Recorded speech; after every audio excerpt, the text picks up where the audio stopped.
Hello and welcome to my channel. Well, what you guys looking at is coolant, Mopar coolant, reddish color. Well, unfortunately, that's my second coolant analysis. About 3,000 miles later, numbers change after adding coolant additive, but still the coolant did not improve to where it should be used.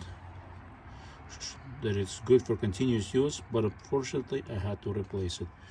So I already poured into the container some of it, so it takes about four gallons. So let me show you the numbers. As you can see right there, the numbers is abnormal.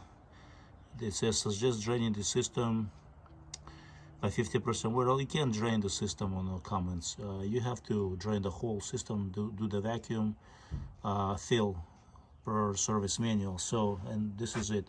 You know, the glucol level is too high for proper heat transfer, and I just drove the truck after replacing the fluid, and what a difference. The temperature, the way it just reacts, it's like I don't have the words to express right now, but I will share it later.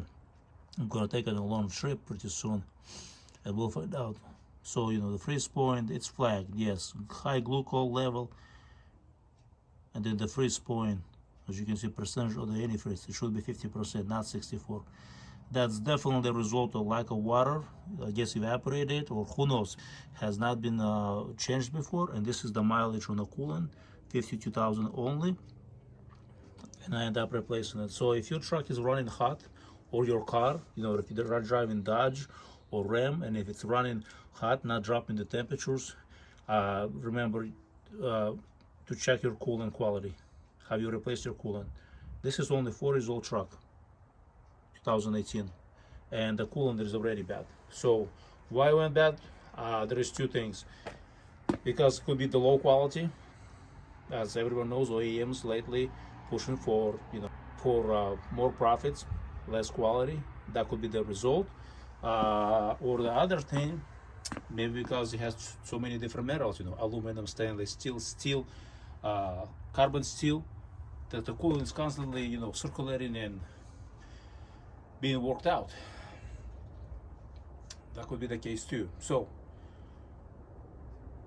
replace your coolant more often, or face the problems, you know, running hot, overheating, premature head gasket failure, and other components will fail too faster because the heat transfer is not there. Coolant is cheap, you can do it yourself, just do it properly, just, you know what I mean. There's a lot of YouTubers out there that show a lot of different ways, but you know, always double check somebody else's work, making sure they're done correctly. Ask questions. If they don't reply, there is professional guys out there. They do excellent job at the one of them I follow. He does the coolants on the Dodge Ram vehicles, and he knows his stuff. He knows how to do it properly, and I replaced it on my truck the way he shows it, and it's flawless. It worked the way it's supposed to with no issues. So this is it, you know. And if you want to read up close the numbers, corrosion metals, you can see, you know, contaminants, calcium, magnesium, all those numbers are flagged. So as you can see, the coolant is definitely really in bad shape for only 52,000, 2018 Ram. And this is the second coolant analysis report. First one is already uploaded and it's available. There will be a link at the end of this video.